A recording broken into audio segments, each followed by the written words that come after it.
Good evening, ladies and germs. My name is Rusty Van Dyke, and today I'm going to be teaching you how to install drywall.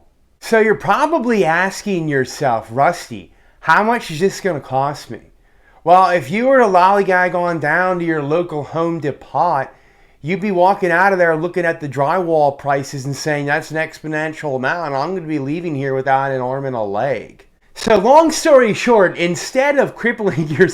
That's really not funny to laugh at. Instead of spending an exponential... I only said the cripple part because, you know, the saying of like it costs an arm and a leg. I wasn't trying to offend anybody. But so just do what I do and save yourself a lot of money and headache and stress and gray hairs. And just head down to the local construction job site in your neighborhood or whatever the town or municipality that you live in and just go through the fucking dumpsters. You would be amazed at the amount of just like scrap drywall that they throw out at the end of the day, sometimes midday in the morning. And it's not stealing because they threw it in the dumpster. They no longer want it. It's public accessibility. Make sure that you go at night, and under no circumstance should you go inside of the actual building that they're constructing unless you want to, you know, spend the evening in jail, which I had to learn the hard way. Even though I wasn't actually stealing anything, the police officer was very power hungry. Even though I was, you know, trying to talk to him about common ground, I saw that he had an eagle sticker on, you know, his car, which I thought was a little bit inappropriate because it's a, you know, patrol car. It doesn't actually belong to him. But I was going inside to grab the scrap pieces of drywall that they were going to throw out the next morning. So if anything, I was just like kind of doing a public service for those, you know, those hardworking men and women. Even I didn't see any women in there, but this certainly doesn't mean that they're not there. Grab a bunch of the scrap drywall pieces like I have here. And basically what you're going to do is you just kind of go across the wall and you just, you know, you just attach the pieces in until you have a full wall. Okay? And people say that you need insulation inside the wall. I mean, this is a basement, so this is like a pretty good example of a place that really doesn't need insulation.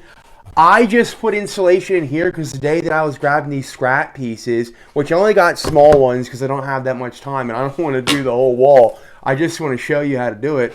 But when I was grabbing the drywall, they had insulation in there. The only thing that was I grabbed it and it smelled like fucking piss and it had shit all over it, like debris and stuff. So I just sprayed it down with the hose, slapped it in the wall. And again, people were like, well, you're not supposed to get insulation wet, but it's drywall. It's gonna dry the insulation out after you put it. So don't listen to them. Don't worry about the insulation being a little bit wet. You just want to drill the screw into the stud like this and drill it in as far as you can because you want it to be structurally sound. You actually want part of the, like, see like the drywall crumbling? That means that it really caught the drywall well. So I'm going to go ahead and put another screw in here just to secure this piece. Keep it as straight as I can. You know, I don't want to brag, but I would say that I have a pretty good eye for square and levelness. Oh, fuck me. Oh, fuck. So this fucking dumbass screw actually ended up coming out. Hang on. Probably didn't drill it in far enough.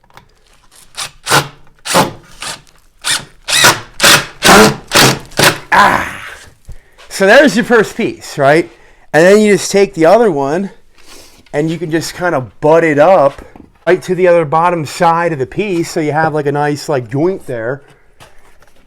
And if you don't have a screw gun, they're pretty pricey. If you're, you know, you just want to use nails, you can use whatever nails you want.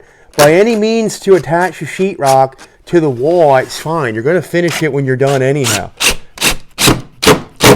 I mean, the screws have a sharp end. So you could just actually hammer the screw into the wall. Like, see right here, say that you ran out of screws and you only had nails left. Well, whatever. Nails, nail, right? They build houses with nails. They built Noah's Ark with nails. They built my stepfather's fucking condominium with nails.